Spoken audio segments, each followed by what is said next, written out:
अगर आपको भी टेस्ट क्रिकेट बोरिंग लगता है तो शायद आप भी उन अनलकी लोगों में से एक हैं जिन्होंने अपनी जिंदगी में इन मैचेस को नहीं देखा, क्योंकि भाई ये जो मैचेस थे ना, इनकी एंडिंग एक ब्लॉकबस्टर हॉलीवुड मूवी के क्लाइमैक्स से भी ज्यादा खतरनाक थी। और आज की ये वीडियो उन्हीं मोस्ट ड्रामेटिक टेस्ट मैचेस के ऊपर है जिनका फैसला लास्ट ओवर में जाकर हुआ। नंबर 6, साल 2010 में ऑस्ट्रेलिया बॉर्डर गवास्कर ट्रॉफी खेलने के लिए इंडिया आई थी और इस सीरीज का पहला मैच खेला गया मोहाली में। और इस मैच को आज भी इंडिया के one of the greatest run chase में से एक माना जाता है। इस मैच में टॉस जीता ऑस्ट्रेलिया ने और पहले बैटिंग करने का डिसीजन लिया। शेन वॉटसन की सेंचुरी और उनके साथ रिकी पॉन्टिंग और टिम पेन की 50s ने ऑस्ट्रेलिया का स्कोर 428 तक पहुंचा दिया और इंडिया की पहली पारी का स्कोर कार्ड ये रहा। सहवाग की 50, राहुल द्रविड़ की 50, सचिन के 98 रन और सुरेश रैना के 86 रनों के चलते इंडिया 405 रन बना देती है। अब इंडिया ने पहली पारी में ऑस्ट्रेलिया के स्कोर की बराबरी तो नहीं करी, लेकिन ज्यादा पिछड़े भी नहीं, क्योंकि पहली पारी में ऑस्ट्रेलिया को सिर्फ 23 रन की लीड मिली थी। अब इंडिया की बैटिंग लाइनअप में आपको एक इंटरेस्टिंग चीज देखने को मिलेगी। जो वीवीएस लक्ष्मण थे वो इस इनिंग में बैटिंग करने के लिए नंबर 10 पर आए थे, क्योंकि लक्ष्मण की बैक मसल में स्ट्रेन आ गया था, जिसकी वजह से उन्हें फील्ड पर रहने में दिक्कत हो रही थी। अब बारी थी ऑस्ट्रेलिया की दूसरी इनिंग की, जो कि इंडियन बॉलिंग के आगे बुरी तरह से बिखर गई और पूरी ऑस्ट्रेलियन टीम सिर्फ 192 पर ऑल आउट हो गई।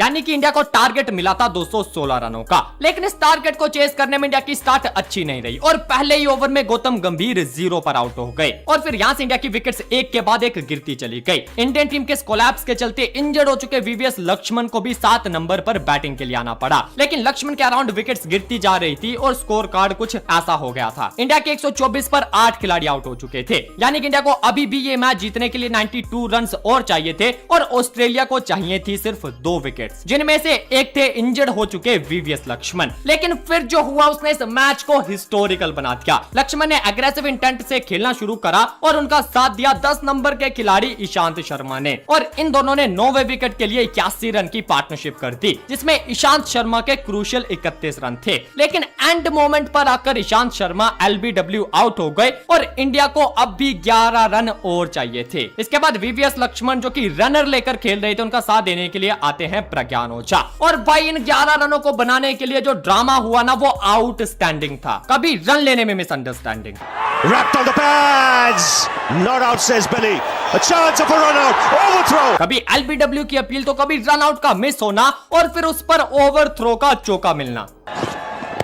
wrapped on the pads, not out says Billy, a chance of a run out, overthrow, this could be 4। और भाई इस मैच का सबसे थ्रिलिंग मोमेंट तो ये था जब लक्ष्मण ने ओझा को लिटरली गालियां बक दी थी। अब हर एक खिलाड़ी और हर एक दर्शक अपने पैरों पर खड़ा हो चुका था और इस ड्रामा का एंड हुआ मिचेल जॉनसन की इस बॉल पर, जब इंडिया को 2 रन चाहिए थे और बॉल ओझा के पैड से लगकर फाइन लेग पर चली गई और 2 रन भागकर इंडिया इस मैच को सिर्फ 1 विकेट से जीत गई। Gets it away! Unbelievable scenes in Mohali. Ricky Ponting will have to wait for his first ever test win in India. Number 5, जहां पिछला मैच आपने 1 विकेट से जीते देखा, वहीं ये मैच इंग्लैंड को सिर्फ 1 रन से हारना पड़ गया था। ये मैच था इंग्लैंड वर्सेस न्यूजीलैंड का और इस मैच में इंग्लैंड ने पहले बैटिंग करी और स्टार्ट बिल्कुल भी अच्छी नहीं रही। ज्यादातर बैट्समैन लो स्कोर्स पर आउट हो गए। सिर्फ 2 ऐसे बैट्समैन थे जो कि अच्छा स्कोर कर पाए, लेकिन इन दोनों का स्कोर ही न्यूजीलैंड के लिए काफी था। 153 नॉट आउट जो रूट और हैरी ब्रूक के 186 रन, और इन 2 बड़े शतकों के चलते इंग्लैंड ने 435 पर अपनी पारी को डिक्लेयर कर दिया। और जब न्यूजीलैंड बैटिंग करने आई तो उन्हें भी सिर्फ 209 पर ऑल आउट करके फॉलो ऑन खेलने के लिए मजबूर कर दिया। अब यहां से न्यूजीलैंड का इस मैच को जीतना काफी डिफिकल्ट हो चुका था। अगर वो इस मैच को ड्रॉ भी कर लेते तो वो भी उनके लिए जीत से कम नहीं था। न्यूजीलैंड की दूसरी पारी शुरू हुई और ओपनर्स ने एक अच्छी शुरुआत दी, लेकिन इस पारी को ज्यादा मजबूत बनाया केन विलियमसन और टॉम ब्लंडल की पार्टनरशिप ने। विलियमसन ने इस पारी में 132 रन बनाए और टॉम ब्लंडल ने 90, और मिलीजुली बल्लेबाजी के चलते पिछड़ी हुई न्यूजीलैंड 483 तक पहुंच गई और इस फाइट बैक के चलते इंग्लैंड को टारगेट मिला 258 का। इंग्लैंड ने as it is Bazball approach को फॉलो करते हुए एक एग्रेसिव स्टार्ट करी। विकेट्स धीरे धीरे गिर रही थी, लेकिन रन्स जो थे वो तेजी से बन रहे थे और जो रूट ने एक तरफ से पारी को संभाल कर रखा था, लेकिन फिर 95 के स्कोर पर जो रूट आउट हो गए। Joe Root has lobbed that in the air. It's taken at mid wickets. अब इस पॉइंट पर स्कोर की बात करें तो इंग्लैंड के 202 पर 7 खिलाड़ी आउट हो चुके थे और अब भी उन्हें जीतने के लिए 56 रन और चाहिए थे। लेकिन इंग्लैंड के विकेट कीपर बेन फोक्स अभी भी एग्रेसिव इंटेंट के साथ बैटिंग किए जा रहे थे और उनकी ये बैटिंग इंग्लैंड को जीत के काफी करीब ले आई। लेकिन इस इंटेंट के चलते फोक्स ऐसे मोमेंट पर आउट हो गए जब इंग्लैंड को सिर्फ 7 रन चाहिए थे। There's a top edge.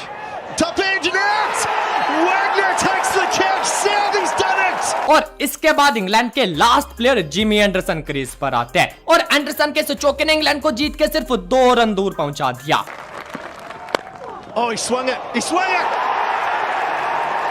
It's gone for 4. लेकिन कहते हैं ना कि टेस्ट क्रिकेट को प्रिडिक्ट करना इज नॉट पॉसिबल। वैगनर की लेग साइड पर एक बाउंसर आई जो कि मोस्ट ऑफ द टाइम एक रनर बॉल थी, लेकिन इस मोमेंट पर यह बॉल एंडरसन के बैट का किनारा लेकर सीधा विकेट कीपर के हाथ में चली गई और इंग्लैंड सिर्फ 1 रन से इस मैच को हार गई। Flick down the left side. Flick down the outside. It's gone in. Can you believe it, Wagner?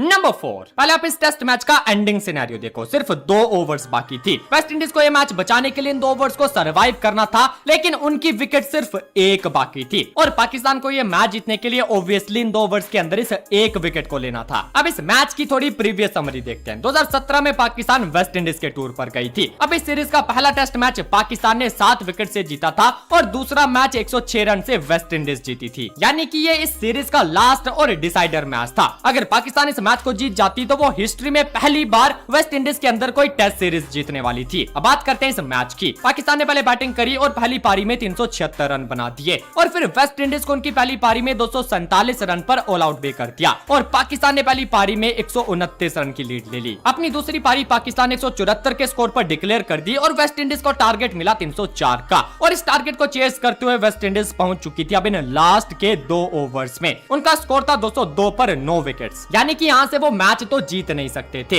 लेकिन इन 2 ओवर्स को सरवाइव करने के बाद ये मैच ड्रॉ हो जाता और ये सीरीज भी बराबरी पर रहती। लास्ट प्लेयर था शैनन गैब्रियल और रोस्टन चेस का, जो कि 101 पर बैटिंग कर रहे थे। स्ट्राइक पर थे गैब्रियल और इस सेकंड लास्ट ओवर को डालने के लिए आते हैं यासिर शाह। पहली 2 गेंदें गैब्रियल ने सोलिड डिफेंस करी, जिसके बाद यासिर शाह ने अपनी साइड चेंज करी और गैब्रियल को राउंड द विकेट से बॉल डाली। इस बॉल पर भी गैब्रियल ने सोलिड डिफेंस करा, लेकिन बॉल सीधा सिली पॉइंट के हाथ में चला जाता है। कैच के लिए एक बड़ी अपील हुई और अंपायर ने आउट दे दिया। Has he got him? Yes! It's over. लेकिन अब भी ये मैच खत्म नहीं हुआ था, क्योंकि गैब्रियल ने इस डिसीजन को रिव्यू कर दिया और रिव्यू में वो नॉट आउट होते हैं। इसके बाद यासिर शाह के ओवर की लास्ट बॉल थी। एक बार फिर से उन्होंने साइड बदली और ओवर द विकेट आकर बॉल डाली और पता है, जहां गैब्रियल ने पूरी ओवर को बढ़िया से डिफेंस करा था, वहीं लास्ट बॉल पर वो शॉट मारने के लिए चले गए और बॉल बैट की नरज लेकर सीधा विकेट्स पर जा लगा। इसी के साथ पाकिस्तान ने एक ड्रामेटिक वे में इस मैच को भी जीत लिया और इस सीरीज को भी। और जो यासिर शाह का सेलिब्रेशन था वो तो भाई क्रेजी था। Got him! Why did he do that?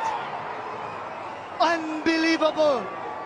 Number 3, अगर टेस्ट क्रिकेट और उसमें एशेज का कोई मैच शामिल हो, ऐसा कैसे हो सकता है? और ये जो मैच है ये एशेज का मेरा दूसरा सबसे फेवरेट मैच है, क्योंकि जो पहला मैच है वो मैं इस वीडियो के पार्ट 2 में लाऊंगा। साल 2005 एशेज का दूसरा टेस्ट मैच। इंग्लैंड पहली पारी 407 पर ऑल आउट और ऑस्ट्रेलिया पहली पारी सिर्फ 308 पर ऑल आउट, जिसके चलते इंग्लैंड ने 99 की लीड ले ली थी। लेकिन दूसरी पारी में ऑस्ट्रेलियन बॉलिंग अटैक ने इंग्लैंड को सिर्फ 182 पर ऑल आउट कर दिया और 99 की लीड के चलते ऑस्ट्रेलिया को टारगेट मिला 282 का। लेकिन ऑस्ट्रेलिया की बैटिंग भी बिखरी हुई नजर आई। टॉप ऑर्डर भी फ्लॉप और मिडिल ऑर्डर भी फ्लॉप। ऑस्ट्रेलिया की 175 पर 8 विकेट्स गिर चुकी थी और सारे मेन बैटर्स वापस पेविलियन जा चुके थे। लेकिन फिर हुआ एक लोअर ऑर्डर कमबैक। पहले शेन वॉर्न और ब्रेटली की पार्टनरशिप हुई और दोनों ने 9वें विकेट के लिए 45 रन जोड़ दिए, बट फिर फ्लिंटॉफ की यॉर्कर पर शेन वॉर्न 42 के स्कोर पर हिट विकेट आउट हो गए।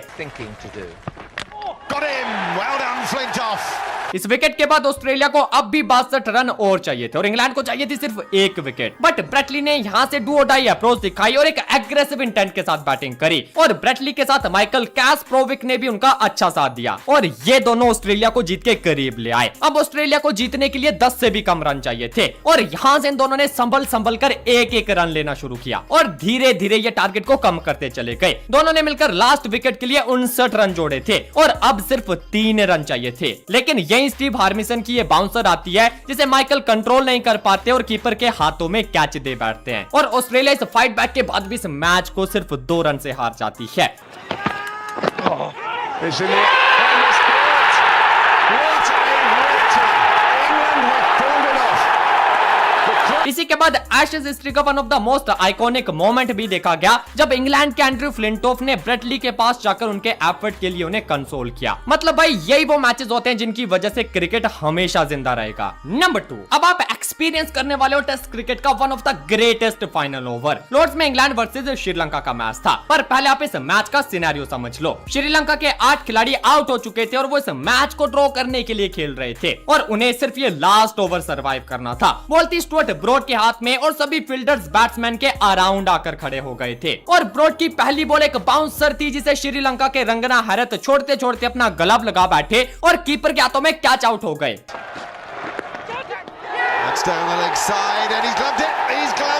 यानी अब 5 गेंदों में सिर्फ 1 विकेट बाकी थी। दूसरी बॉल एक और बाउंसर थी जिसे बैट्समैन ने बैट कर लीव कर दिया। अगली बॉल बैट्समैन को बीट करके कीपर के पास चली गई। ये थी चौथी बॉल जिसे बैट्समैन ने डक कर लिया। इसके बाद 5वीं बॉल टकराती है सीधा बैट्समैन के पैड पर। एक बड़ी अपील होती है और अंपायर बैट्समैन को आउट दे देता है।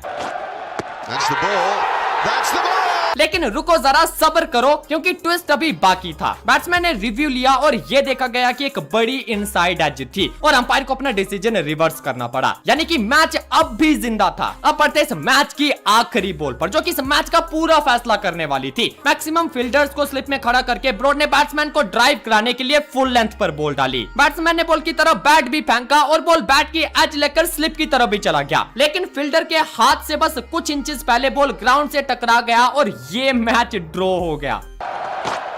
It's a good ball and it doesn't carry the slip. Number 1, जब भी बात लास्ट बॉल फिनिश की आती है तो उसमें सबसे ऊपर नाम MS धोनी का होता है। क्रिकेट के लिए सब्सक्राइब करो मेरे दोस्त।